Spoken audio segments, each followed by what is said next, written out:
G'day, Money Miners. Welcome to another week.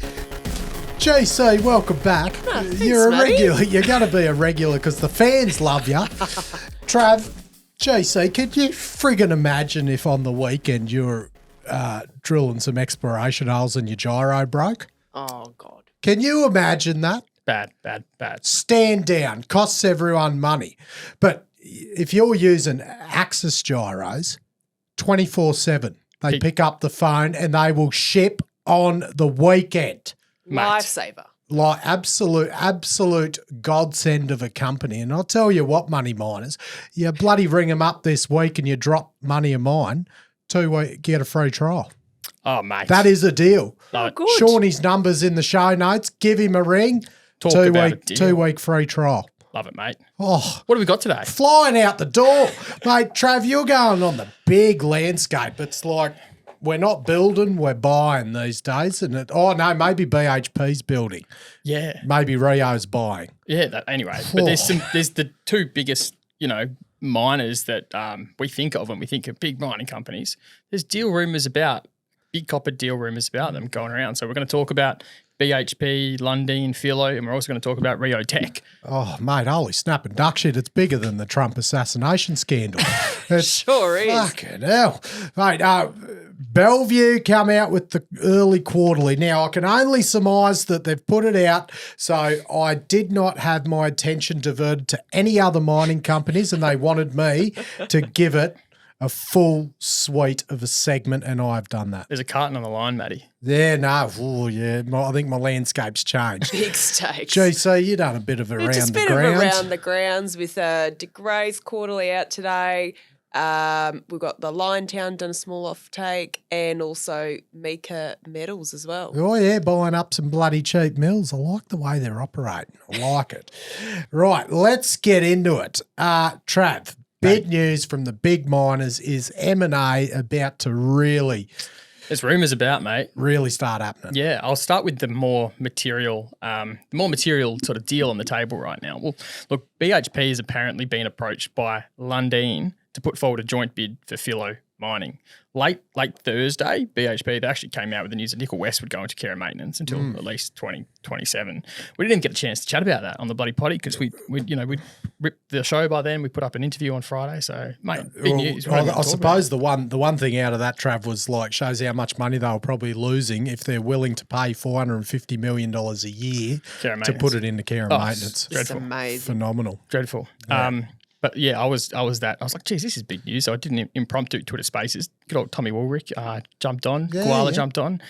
We barely talked about Nickel West, but we did, have a pretty interesting chat about the state of capital flows in the mining industry. It was actually pretty insightful. So, don't know, maybe we put it as a bonus audio only episode on Wednesday. So yeah, if you watch this on YouTube, make sure you jump on Spotify or Apple or whatever, and so you can get that one on Wednesday, mate. Nothing defamatory in Twitter Spaces. That one, they're bloody risky. Those Twitter They Spaces. are, yeah. I'll have to re-listen to it, actually.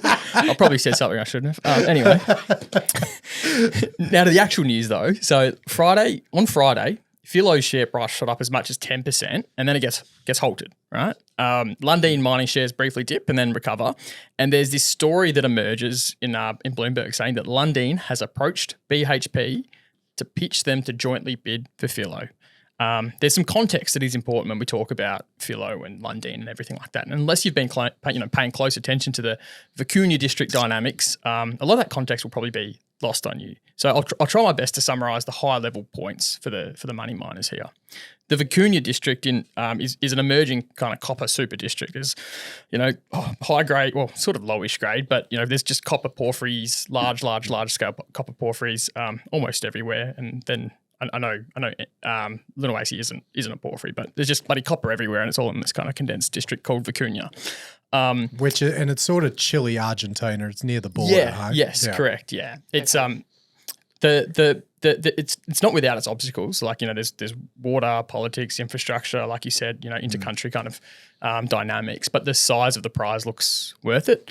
The tenure, kind of most of it all used to sit within Lundin. The Lundin spun out NGEX and Filo into separate listed vehicles so they could independently fund the drill out of the various kind of prospective projects that were within that package simultaneously. Both Filo and NGEX have independently had like a lot of success doing just that. Lundin Mining, however, owns the most advanced project in the region, being Jose Maria. In fact, Jose Maria is Jose Maria. Jose Maria is permitted. It's FID ready. It's in San Juan. So Jose Maria it's not as sexy a project as Filo del Sol, just to the south of it, as you can see in this map here. But Jose Maria is permitted, and Argentina now has a supportive regime, right? You've got Milei, very pro-business. It's just the time is now in Argentina, if you think of it. So for the Lundins who think about the long term, planning the development with the long term in mind means optimizing for the synergies to be realised with Filo too. Now, Lundin Group retains a 33% stake in Filo, and BHP owns a 6% stake in Filo. So you might have this later, but can BHP only do something if they're on board with the Lundins here? Like, do Lundins have a lot of control over the area? Massive. I mean, they retain 33% of Filo, so BHP can't do anything without the support of Lundin Group. So it's a little bit, if you can't beat them, join them. Well, yeah. I mean, this is they were separated from the Lundin Group into these independent vehicles, and that's enhanced the acceleration of the timelines of this whole super district. And now, in order to actually get a sort of the right funding and the right infrastructure in place, there's got to be some reunification plan, because the funding's kind of got to be in a collaborative sense about the whole district rather than just the independent project level. Yeah. And that's where there's a Substack article written in February last year by the Koala. He talked about a scenario where the Lundins could actually emerge with a fully funded pathway to develop Jose Maria via takeout of Filo and a partnership with BHP. Given the developments on Friday, it's aged relatively well, but in a nutshell, he reckons Lundin Mining would end up issuing stock to Filo shareholders. Filo shareholders would potentially also get a spin out of a royalty on Filo del Sol, which could be worth a lot of money. BHP would commit to $6 billion to Sol Fund Jose Maria CapEx, and in exchange get between 30 and 49% stake in Vicuña Argentina, which would be in a JV, which that Vicuña Argentina would involve both Jose Maria and Filo del Sol. Oh, Jesus Christ, spin outs, JVs, and fucking that's unbelievable, isn't it? That are spinning royalty. All that out, then spinning a royalty out, then having a JV for the whole thing. It's phenomenal, isn't it? Well, yeah, and it's a nifty kind of potential funding strategy that could be pretty attractive to all three parties there. If you think about it, Lundin Mining gets control of the development then, because they retain majority interest in Vicuña Argentina, so they'll actually be in control of the development pathway. Jose Maria is effectively fully funded by BHP, and recall Lundin Mining's market cap is only like 9.2 billion, and the capex there is at least 6 billion. So it's challenging to fund that on your own, and then Lundin's get a partner to fully fund that, which is pretty attractive, and it would allow free cash flow from Jose Maria to go towards the pre-strip of Filo, and which is kind of pseudo-funded by BHP, if you know what I mean. Jeez, it is bloody nifty. I hope it goes better than nifty. And on top of that, if that royalty spin out's a part of it as well, it's a pretty interesting kind of proposition for Filo shareholders too. So let's see what actually emerges in time, but the logic for the deal is pretty compelling. For all of them, I think. One of the key considerations for Lundin Mining was they were sensitive about potentially requiring a vote of their own shareholders. And when you issue more than 25% of your stock, shareholders need a vote on that. That's where the Filo royalty can play a role, because it basically reduces the number of shares issued in Filo Mining to go to Filo shareholders. So that royalty, you might have said it before, who's going to hold that royalty? It would be a spun out, but you as a Filo shareholder owner today would be entitled to a potential. I mean, none of this is written down yet. This is just Koala's conjecture at this point. That sounds like that'd end up in a friggin' Franco-Nevada or something, or not? It'd be a separate spin-out listed vehicle, which in its own right could be pretty attractive standalone, or it could ultimately end up taking over depending on trading dynamics. But you can imagine a world where it's worth a lot of money because some people have compared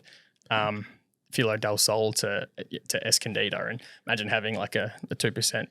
NSR of Escondida for a fucking long time. Exactly. It's you're talking 100 years of mine life in these giant sort of projects, and that's a royalty with 100 years mine life is a pretty fucking attractive royalty. Yeah, shit, yeah. Do you think with this hypothetical, do you think BHP would potentially take issue being the minority in that JV?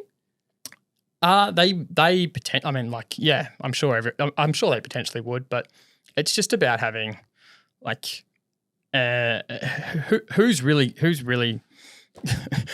going to be calling the shots here, because I think the reality is the Lundins have far more say in how this is going to go than measly BHP, who owns just a measly 6% of Filo, and not much else. This is going to be a deal on the table for BHP to snap up and say yes to. I wouldn't be surprised to see, if BHP is not there for it, then I wouldn't be surprised to see, the equivalent proposition put forward to the Sumitomos of the world and things like that. And you might actually get, it might not be the same stake, but you might see some real contributions from the Japanese trading houses instead. But and if you think of BHP, right, they've talked very recently. I think it was their own head of copper said super recently that they're much more interested in buying than building, and this is building, not buying. And it's a deal on the table for them right now at a time when copper growth is such an important objective for them.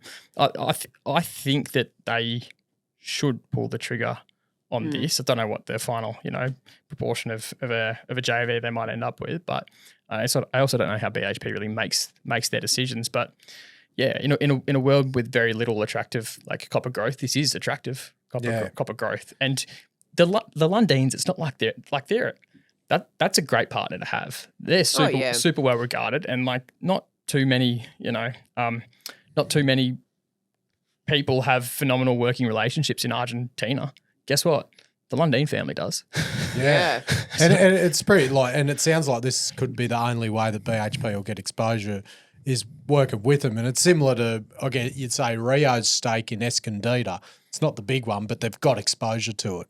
Yeah. With BHP. It's not as big as BHP's, and this might be what BHP has to do to get exposure to this district by not being the big dog, just being the partner. The really attractive thing that I see for the Lundins in it all is if they can, basically shuffle the free cash flow of Jose Maria into the pre-strip of Filo. If it was BHP in control, would that be the location that BHP chooses to allocate that marginal free cash flow, or would it run through their capital allocation framework and it might not go to that location on the timeline you wanted? So it's a really attractive proposition to me if Lundin retain operating control of that region and they can really just shorten the timeline to bringing Jose Maria online as much as possible.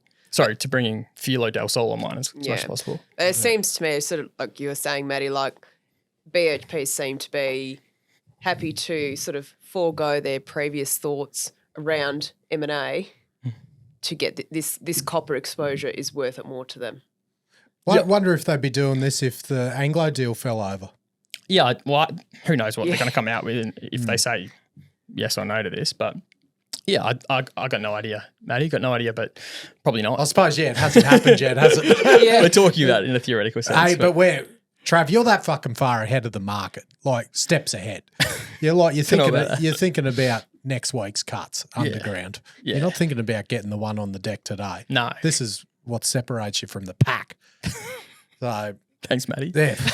Hey, it's just good vibes. It's an inclusive environment. Buddy, right, what's happening with Rio then? Well, so that's the BHP speculation. Exactly. You'd think BHP would steal the show, but apparently Rio Tinto has mulled a takeover offer for Teck. Yeah, this is an interesting story, and there's a bit to unpack here too. But according to Sky News, yes, Sky News, who isn't exactly known for breaking stories in the mining industry, they say that Rio Tinto had drawn up detailed proposals for a potential takeover for Teck, including approaching banks about financing a deal. That same article says a source close to Rio said there was no imminent takeover offer for Teck, though. So I think there's some important context here.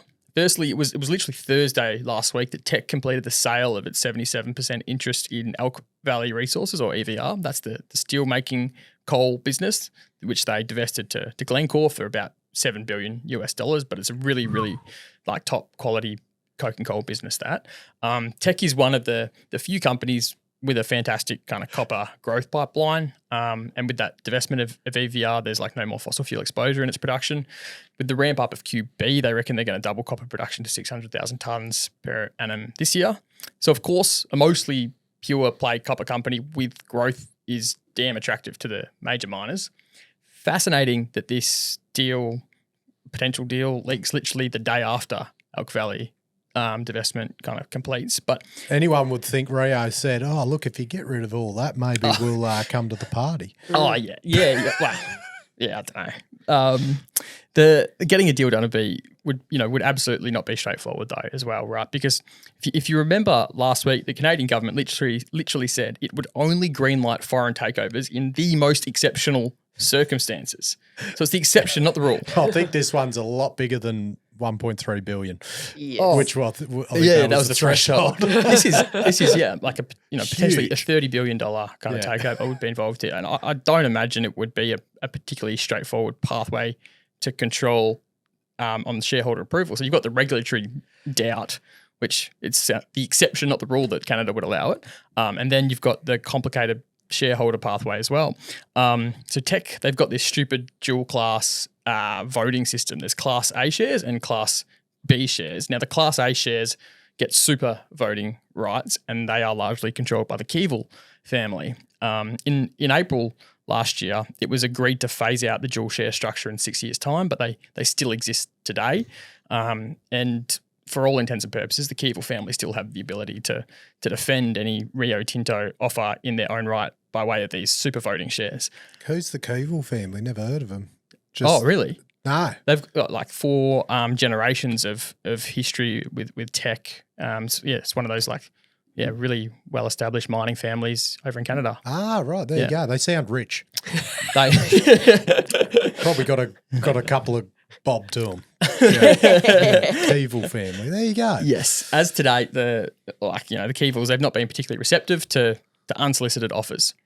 Didn't Glencore bid for the company last year? They certainly did, Ali. It was emphasised by Gary Nagle, the CEO of Glencore, that the offer the proposed offer was a scrip merger, so Teck shareholders would retain upside exposure. And if the Rio rumour is true, it sounds like they're planning at least a partial cash over. I mean, they talked about getting financing in place with banks. I don't think you do that unless you're planning to bid with a good chunk of cash. Ultimately, the Glencore bid for Teck, which was implied value of $23 billion in Glencore scrip last year, got shelved, and then a deal to just buy EVR instead sort of went through. But the tic-tacking between the companies back then was really fascinating. In fact, I want to play this brief snippet from a B of A conference last year from Teck's CEO, Jonathan Price. Morning to you all. I do understand that in his presentation this morning, Gary Nagle made reference to Teck. Now, Gary and I have had the opportunity to chat several times over the course of the last year. And interestingly, I've learned that Gary and I actually have quite a lot in common. We've each had long careers in mining. We're around the same age, and we're both relatively new to the role of CEO. And as it turns out, we both want to run Teck. I think I remember you playing that last year. Yeah, pretty funny. That was May last year for reference. So look, I think it's too early to really get in the weeds on what a deal could look like. And like I said, it's a complicated pathway to control for Rio, or frankly any mining company for that matter. And throw in the possibility of more interest from other miners too. The Koala mentioned on the spaces that we did the other night that the final home for Vale's base metals business would be Teck. So there's that's another possibility to throw out there as well.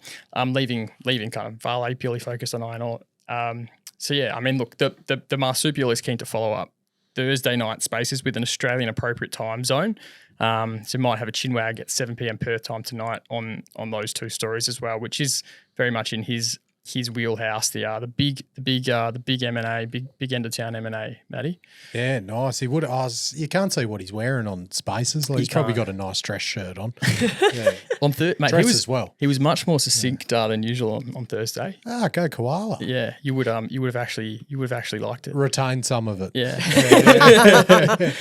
One last comment just on multiples, right? So I just wanted to simply talk about the EBITDA multiples of some of these listed copper producers. I put it on this table here, a little D next to the ones if they're a big diversified miner, and the others are mostly pure play kind of copper miners.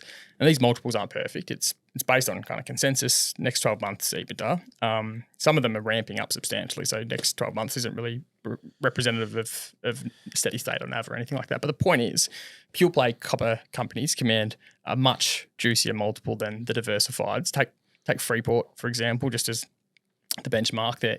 You could think of them as like steady state, not much ramping up of new production there. They trade at above 8 times next 12-month EBITDA. Compare that with the diversifieds, the larger diversified miners, which traded around 5 times. Yeah, wow. You can see why bloody Ivanhoe's friggin' screaming out at 14.8 times. It's not because of bloody Robert Friedland. Did you see I saw it in the director's special, the bloody Ivanhoe VRIFY model. That was awesome. That got the absolute shit clicked out of it on the newsletter. It was the most clicked thing of that day, yeah. Yeah. And there's your bloody multiple proof. Like I couldn't believe, I'll bring it up here. I couldn't believe the frickin' blanket of copper that is at this joint. There is just a metric, absolute shit ton of copper there. And look, I wouldn't have known that if it wasn't for Steve De Jong and the team taking me to the mine via the VRIFY model. Virtual mine tour. Virtual site tour. Saved me. Look, I didn't get the frequent flyer points if I flew to the Congo, but I didn't have to pay the cash to go there either. I went there via the VRIFY model. I thought about a site visit to the DRC and I thought, you know what? I'd much rather stay in Perth and just click through the fucking VRIFY sites. Yeah, mate. So Steve and the VRIFY team, thank you very much. Anyone, just Google VRIFY Ivanhoe Mines model. Like Ivanhoe VRIFY model. Site tour. And you got the whole site tour, you see the ore body. It's bloody brilliant. So look, if you want to trade it 15 times and just make your life great like mine is now, get bloody a VRIFY model. Grant at verify.com. And get the VRIFY EBITDA multiple re-rate. Yeah. Easy. Simple. Right, bloody, yeah, right. So okay, zooming out, Trav. Yep. For the Rio side, what do you think? If the story's true from Rio, it would suggest a couple of things. Firstly, like 3 months ago, Rio Tinto's Copperhead said he sees much more value building mines rather than buying existing assets. So an acquisition of Teck might seem contrary to that statement, but it's a bit nuanced, I think, because Teck's copper portfolio, includes growth assets, which have pretty attractive capital intensity about them as well. And then the other point is, like, unlike BHP, Rio actually has a really attractive copper growth profile ahead of themselves already. Over the next 5 years, it's going to grow from 700,000 tonnes to 1 million tonnes per annum, mostly thanks to Oyu Tolgoi. So if Rio is still hungry for more copper, despite it having a pretty damn attractive growth profile, that says something. Yeah. What are they? They're expanding Olympic Dam, aren't they? Or are they proposing to? But compare it to Oyu Tolgoi, it's like, get the bloody double whammy there with Oyu the more Tolgoi uranium at dwarfs Olympic Dam. Yeah. Yeah. Bloody fascinating. Good stuff, mate. Eyes are peeled. Oh, look, God, that's going to be some big news segments. That'll fill us out. Yeah. God, they better not both happen at the same time. Far out. Well, I don't think there's too much of the Rio Tech one just yet. And it sounds like, you really think you can get approvals? It might be the last we talk about that one. But the BHP, like Filo, Lundin, that's a story. And I think that's going to manifest into, if it doesn't manifest with BHP, it'll manifest in another way with someone else. I'd say it's been stewing in the background for a while. Yeah. No, good stuff. Right. On to the next. Bellevue Gold add 36 million to the balance sheet. They said free cash flow of 41, but they added 36 million to the balance sheet. Matty, the definition of free cash flow should include interest repayments. Yes, because it wasn't a principal repayment. No. It was a capitalised interest. They probably capitalised the interest and then classified it as principal and then paid down that. And Anyway, we don't want to upset the CFO again. But anyway, as I said, they obviously didn't want me to get distracted. So we've done a full segment for them. They got it out early. Bloody good on you. So look, 36 mil for the quarter. That's a bloody good result for a mining ramp up. We don't know payables and everything, but that's just what we know today. Like, considering Westgold only added 16 mil last quarter, and they're unhedged and don't have any debt. So look, well done to the bloody Bellevue team. Sure, it's fucking hard to build a mine, and they've done it. And we've seen numerous cases recently that haven't lasted the distance. So congrats to all involved, I'd say. Let's get into it.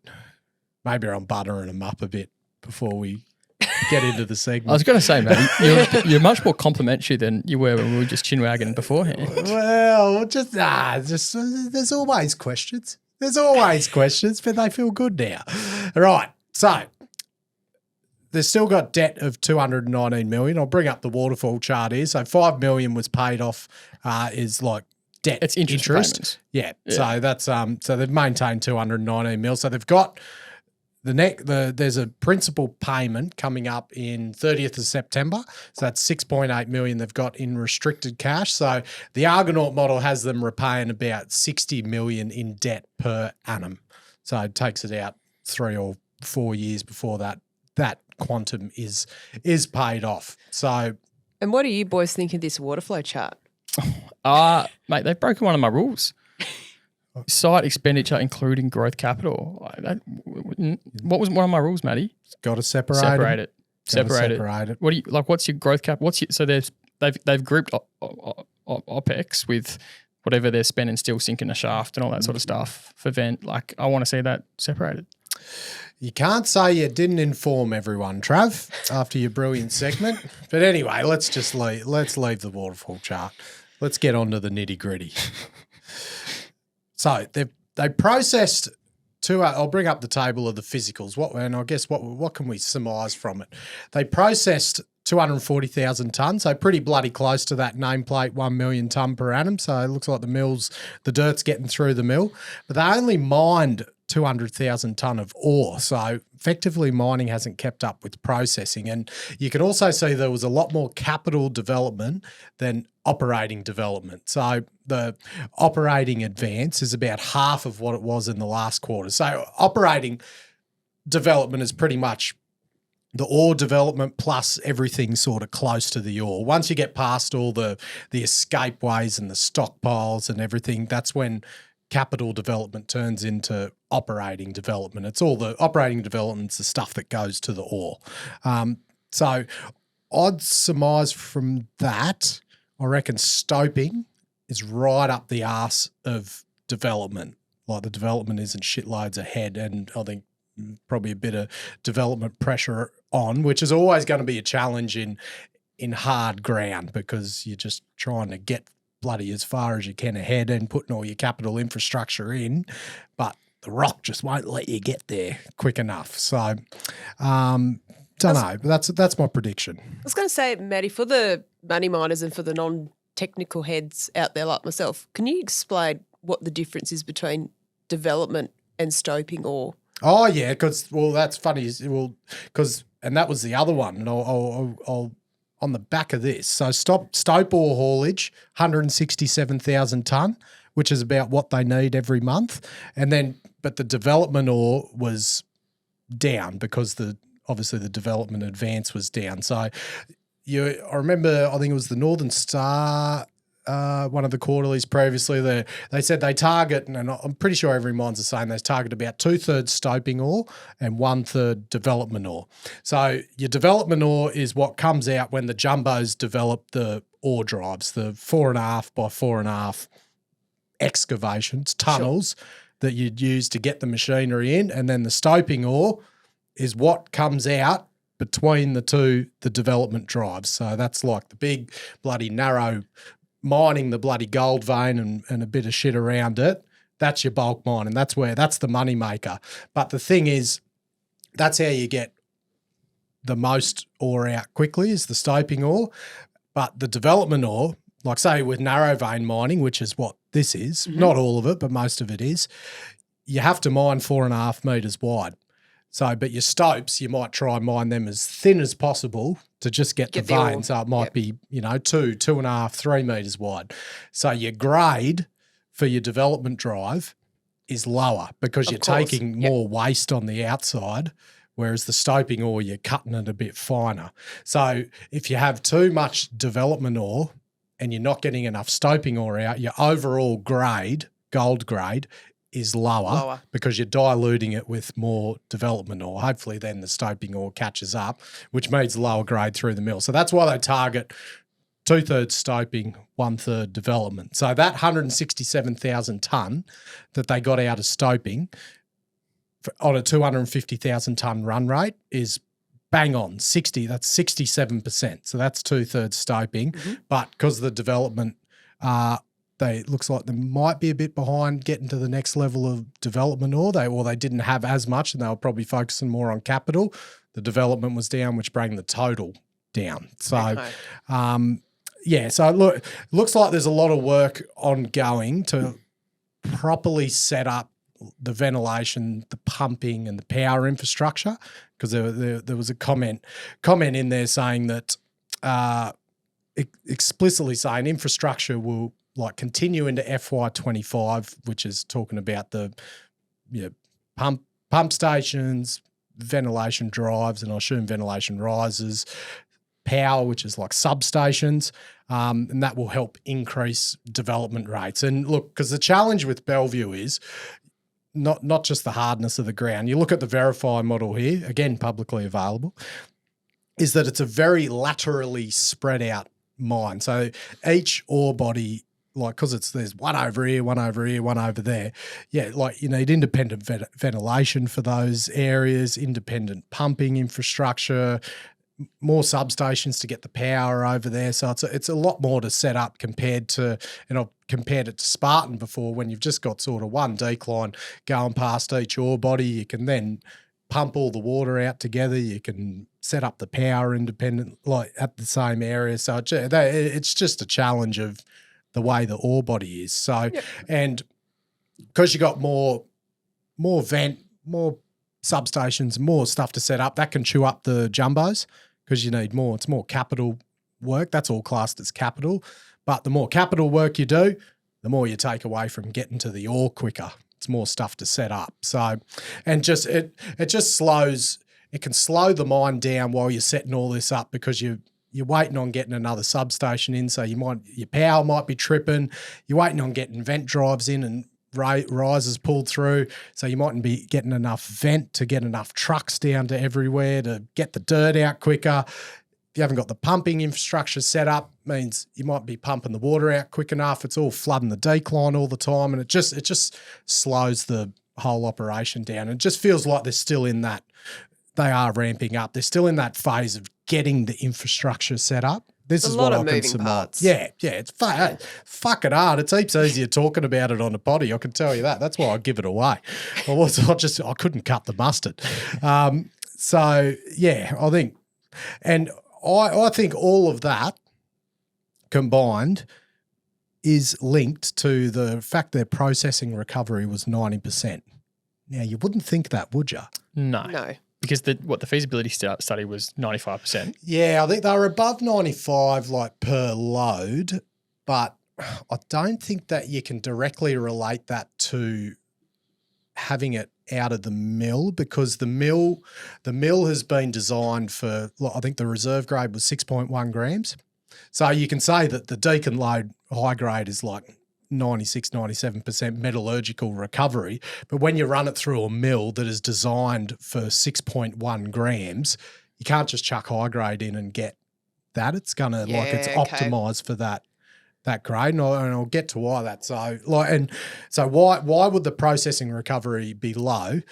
And as I said, the mine tons are less than the processing tons, because you want that the other way around. You want to be building up stockpiles on the ROM, so that can be fed into the mill at the optimum blend. So you want to get your high-grade shit, which is their Deacon stuff, and the low-grade other stuff, blend it down to get it at around 6, and then you know that you're getting given it Optimal the grade. best chance to get the best recovery.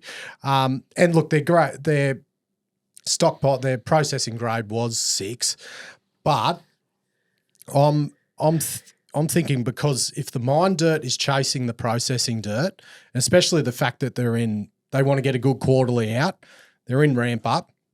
Say you have a heap of high grade dirt sitting on the ROM and it's friggin' 3 weeks till the end of the quarter. Are you going to leave it sitting there waiting for some low grade stuff to come up to blend it in and maybe not feed the mill? Or are you going to throw it in, get the ounces and sacrifice a bit of recovery? I reckon you're going to throw it in, aren't you? I think Get the latter. cash, because they need the cash. They need the market to show that they're producing the ounces, which means you sacrifice a bit of recovery. And I'd say that's might be what's happening, because they're chasing their tail a bit, getting the dirt up there. So we're going to get so much more friggin' info by the end of the month when they release the production and cost guidance and where the mine's going. But look, I can only. No, I won't say that, but you know what I mean. I can only do what I can do. Do you know what I was about to say? No. What were you going to say? I can only.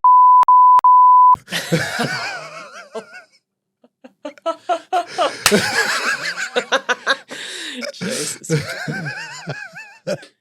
I look forward to seeing what. I was a bit disappointed not to get details of the cost guidance and FY25 guidance in this quarterly, Matty. So now we've got to wait till the end of the month. Yeah, I couldn't remember if they said it was going to come out in the quarterly, or maybe that's why the quarterly's coming out early and Get that later. going out later. And then I'm reading broker notes about a potential plant expansion to 1.5 million tonnes per annum. And I don't know. I just always read these things and just like I couldn't quite. So there was obviously an analyst site visit, and now that analyst is writing about a plant expansion to 1.5 million tonnes. But I can't understand why you do that expansion now, or why it wasn't your base case. You just bloody built the thing. Why didn't you build it the right size to start with, or is it the right size now? And this is just a different growth story. I don't understand. I've got a bit of a theory, because then that was in the front page. I haven't read that out yet. That they've commenced a scoping study for a processing plant expansion from 1 to 1.5 million tonne per annum. I think it might relate to what I was talking about before about this blending. Like, this is because to do this, they'll have to bring forward, I would assume, additional mining areas that aren't included in the plan as of yet, that you would assume be lower grade, because if they were high grade, they'd be trying to fucking mine them now.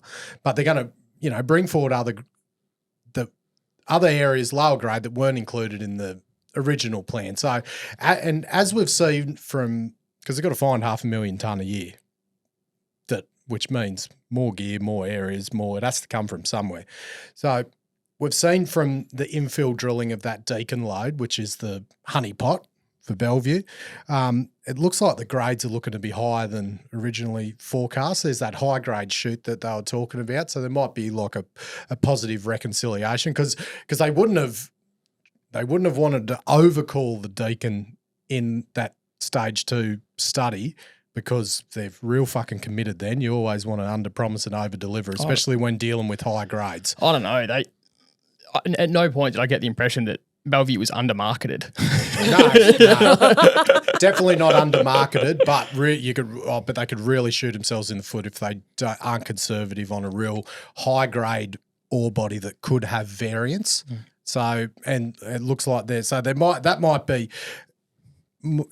be a thing, might not be. So if that is the case, if it is over-reconciling and the mill's been designed for this friggin' 6.1 gram reserve, maybe expanding the mill and bringing on some lower grade areas is not just about adding more ounces to the profile, which it will, but it might actually be about giving them more flexibility to blend down that Deacon load to optimize the plant recovery. Because if I'm right in saying that they haven't had the material on the ROM to blend the Deacon load down, and they've had to throw it through, maybe getting more lower grade and getting more stocks up there gives them a lot more flexibility to maintain, to optimize that plant recovery. So I'm not sure. And it's more ounces, which would hopefully mean more cash, but it is more capital. Because that extra 5% recovery that they've sacrificed 5% recovery this quarter,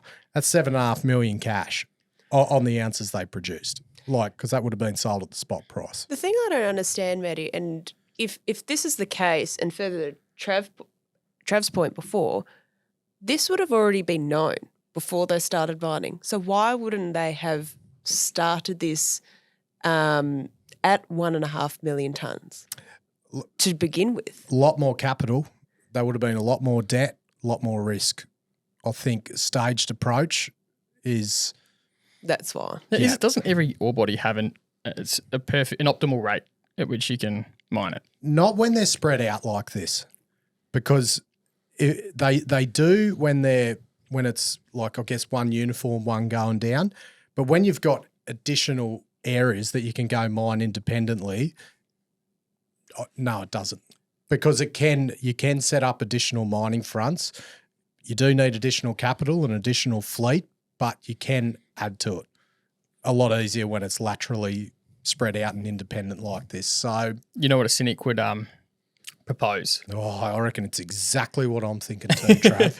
Well, it's a like you said, it's more capital, but it's a positive spin on more capital, and it's a story. It's a story, but I mean, I don't know, Matty. You wouldn't be surprised to see a growth story kind of now. Now that we've proved we're cash flow positive, you might be able to take some of the medium term stress off the hedging and the debt repayments and stuff like that. If you have a bit more better capitalization and you have a growth story to go. You're talking about a capital raise, maybe, mate, maybe. But it's building up as a potential story to wrap around a capital raise, isn't it? Oh, it could be, because I saw one number floated for the mill expansion at $80, but that was just a research note. But then you got if there's additional mining fronts to be mined, that's additional development capital for the mine as well to create another 500,000 tonnes. So it starts creeping up. And if they're another one to keep the eye on is because if development's a bit of a bottleneck there and develops there doing it, and they're probably the quickest at doing friggin' underground development, they're a bit over halfway through their contract there as well. I think it was a bit under 4-year contract. I think they've been there 2 and a bit years now. So it'd be interesting to see if they, depending on Develop's plans, if they retain the contract there or if they go down their own owner-operator routes with Develop. Don't know. Something to keep the eye on there. But having them there doing the development is freaking pretty bloody important, I think. But yeah, I think there's with 219 million in debt, there's potential to fund it with operating cash flows, but it remains highly debt leveraged, and everything's got to go right to keep producing that operational cash flow. Which it can be done, or will they've got a bit of a cash balance there. I don't know what their trade creditors' position is right now because they didn't report that. You have to wait till a later date for that. Yeah, but then like you say, there's they could be like if they're in the Deacon load, which is happy days, and you could cash fund it, or you could look to be prudent in a time when you've got a full valuation and equity fund a growth plan, but also overfund the growth plan and take the pressure off the cap structure too. Don't know which way they'll go. Yeah, well, I sound like you, mate, because last time I bet against them doing a cap raise, and you bet that they would. And now I'm coming the other way, and I think you've gone the other way out of that. No, I still got my eyes peeled, put it that way. It's just like they've just been adamant that they're not going to, because they want to be the management. They want to be the next Capricorn sort of thing. Executed, pretty much fully debt funded. They did do that bit of a raise last year. That was for the Tribune decline. Oh, they had a few raises. Yeah. But for the project wise, there's a lot of equity that's gone into this. Yes. Anyway, we'll get more info by the end of the month for the production and cost guidance because, it's one of those ones you'd want to see it, and what the market and myself are looking for is a keen look. If they were a fucking aluminium or a potash producer, I wouldn't give it this much attention. But it's underground mining and I love it. So shoot me for it. But you want to see mining outrunning processing and hitting that 1 million tonne rate before we even start thinking about getting to 1.5. But it sounds like there's still a lot of, once that infrastructure gets properly set up, want to see those physicals bloody outweighing each other. So, but look, cost guidance, just scrap those friggin' DFS numbers. And that should not be a surprise to the market that they're going to be much higher than the DFS. You would anticipate. Yeah, I don't know, because I don't know what brokers are running through their cost assumptions, and there's a lot of, holds or buyers with the target price just above current price and stuff like that. So what if they had to revise lower on the cost, does that actually hinder the share price? I don't know. Yeah, don't know. Yeah, bloody love it. Love it. How good's go mining? Go mining. Go mining. Actually, going off on a bit of a tangent, we were talking about it this morning, the Trump assassination attempt, right, over the weekend. Just absolute madness, right? This is like literally the stuff you see in movies. And look at this picture here, right? I mean, look at Trump. This is an incredible image, regardless of what side of politics you're on. He's literally just been hit by a bullet. The Secret Service... Allegedly. Allegedly. I've depending on the conspiracy theorists you listen to. It might be glass off a teleprompter, I've heard. But anyway. The Secret Service is all rallying around him to protect him, and he's raising his fist to the air to all the supporters. I mean, no matter the adversity he encountered, he's just dedicated to his cause and his country. And the only person I know that is more dedicated than Trump to his cause and country is Matty Hall at GetWet Solutions. Matty, making water great again. Making water great again. And if the GetWet bladders weren't already sensational enough, Matty Hall has now got a brand new offering for all the miners out there. Bladder rentals. Oh, really? Bladder rentals. Rent a bladder. You can now rent a bladder. Yeah, right. Try before you buy. Try before you buy. How good's that? It's like bringing back Blockbuster, but for bladders. Yeah. Cheap Tuesday. Get a pizza and a bladder. Fill it up with Fanta and party ready to go. How good? It's so good. Bloody hell. So you can So now, what do you get for it, GC, on a rental? So you can rent out a GetWet bladder to your mine site for as long or as little as you need. You get the full GetWet service with installation and all the supports included, just as if you were buying one. It helps miners reduce their capex. I mean, what more could you want? GC, is there more? You know what? I don't know. I don't know if you can get better than that. I mean, like, big props to Matty Hall and the team's dedication to putting clients' needs first. They're backing the bladders. Go GetWet and go Australia. Have a look at him here. Look at him here. Look at him with his... Look at him fly. Just go GetWet. Go GetWet. And go Australia. I love it. Oh, good work. Good work, GC. That's bloody... I can't believe you found that image. That is bloody... No, it's mate, fantastic. Google's a powerful thing. Mate, what's going on around the grounds, GC? So, first cab off the rank, De Grey put out their quarterly, and ding, ding, ding, I am a shareholder. Lots of cash. Lots of cash. So they ended the quarter with $867 million of cash in the bank. And that was after raising $600 during the quarter. So much cash they've earned over $5 million of interest just for the quarter. They should be earning more than that soon, eh? If they get in a 5%, that's bloody $40. Well, the 600 only came in late. Yeah. So they should be getting about 10 mil a quarter after this in interest. Yeah, but fantastic. You want equity returns, not fucking fixed income returns as a shareholder. I don't want to earn fucking interest at the bank. I want share returns. At least it's paid for the bloody the raising fees and the clips. Time value of money, Matty. So the key takeaways, there's not much new news. Credit approved term sheets was received from a syndicate of banks for a $1 billion senior debt facility and an additional $130 million cost overrun facility. That was announced during the quarter. De Grey is saying that that debt package and existing cash are expected to fully fund the estimated capital cost of Hemi. I like the use of the word expected there. Formal docs on the project financing is anticipated to get all sorted by the end of this calendar year. NAIF and EFA, the two government agencies, are considering participating in that debt syndicate. Is that new news? I hadn't heard of them before. I think that's the first time I've seen them. That was included in the quarterly. So, how do you feel about that as a taxpayer? Well, given that most of the other NAIF funding hasn't gone that well, hopefully this time it's different. I mean, I haven't really dabbled in gold too much, so it'd be interesting to see how this goes. I mean, a lot of their previous forays have been in like bauxite, potash. Yep. Scary. Mineral sands. All of that.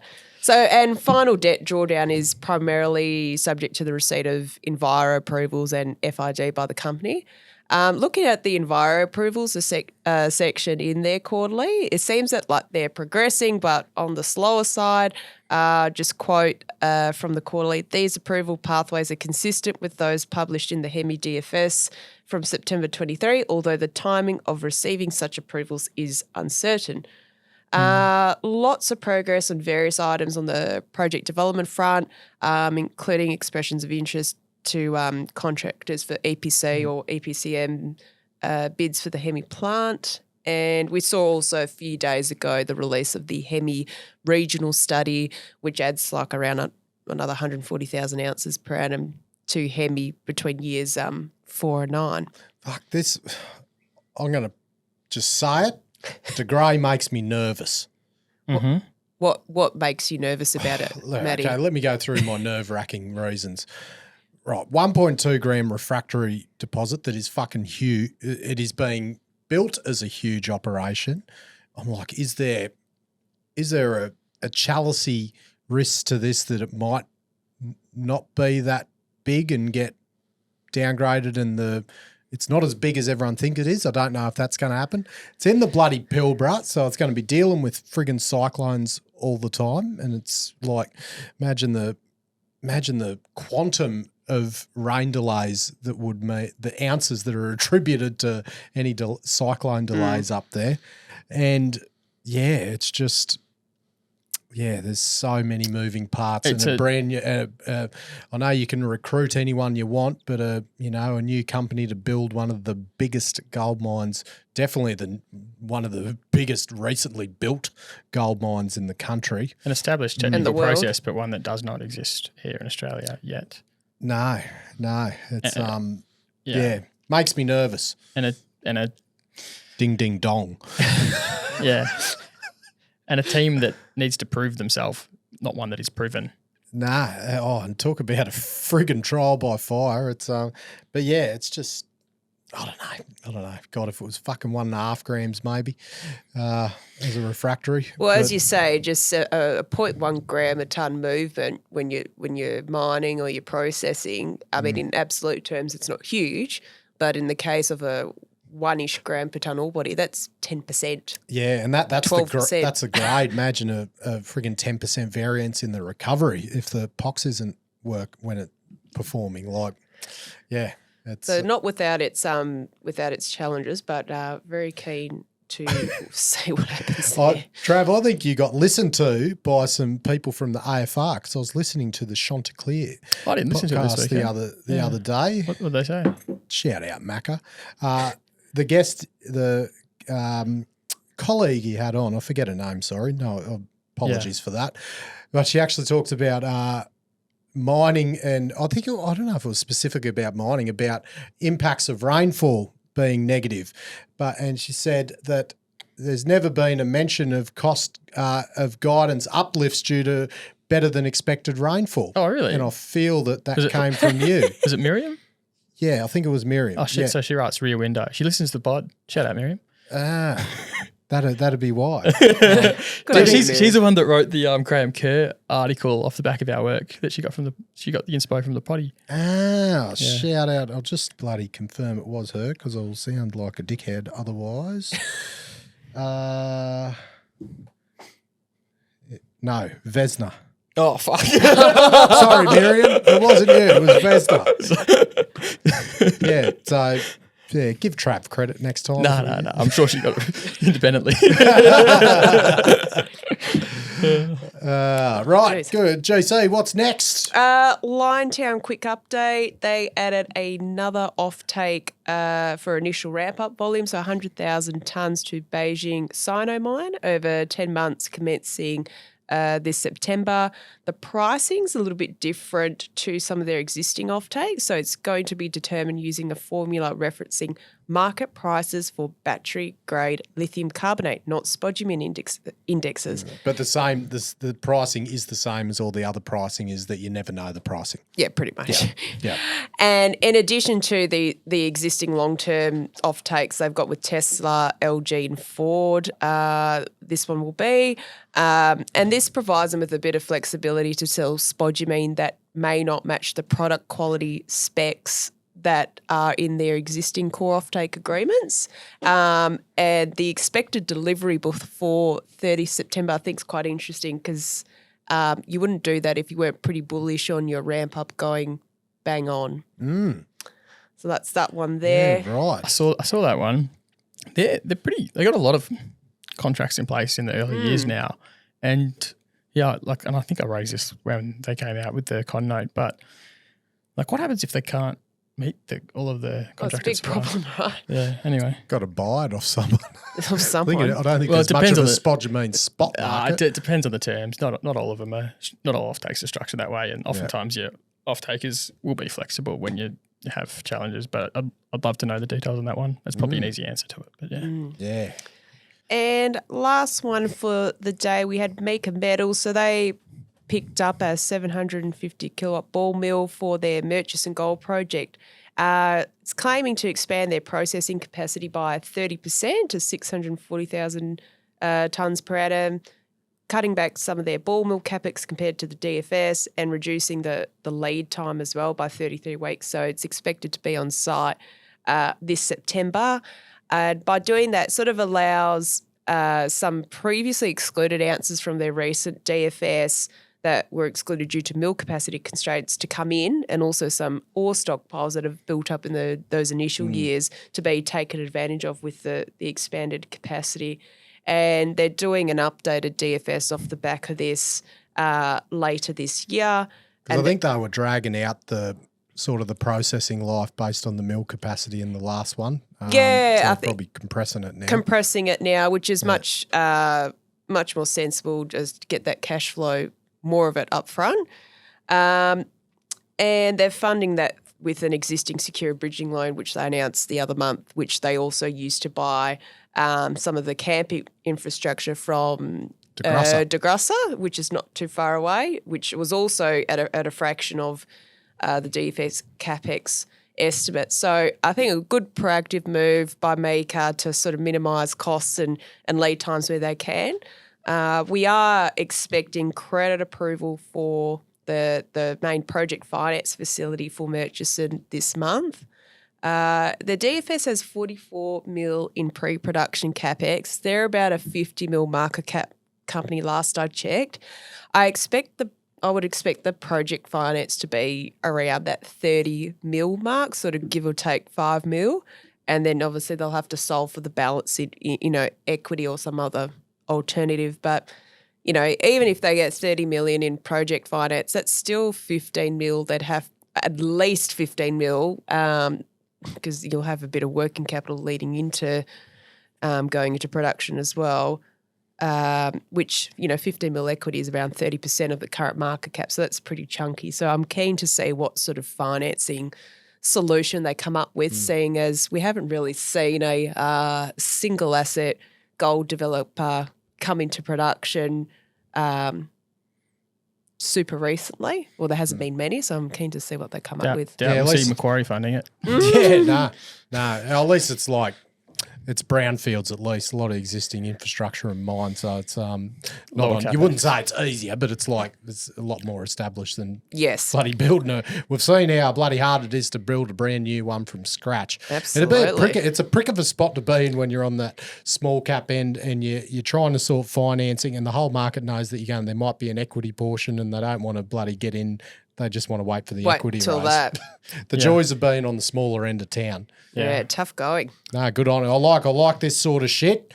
Mining, Getting mining. the dribs and drabs around the joint, saving money. They've got a lot of skin in the game, the boys that are running it. So they're treating it like a business. I like it. Yeah. Hopefully, it's a palatable debt quantum that comes to market, because some of the historic troubles is you put too much debt in it.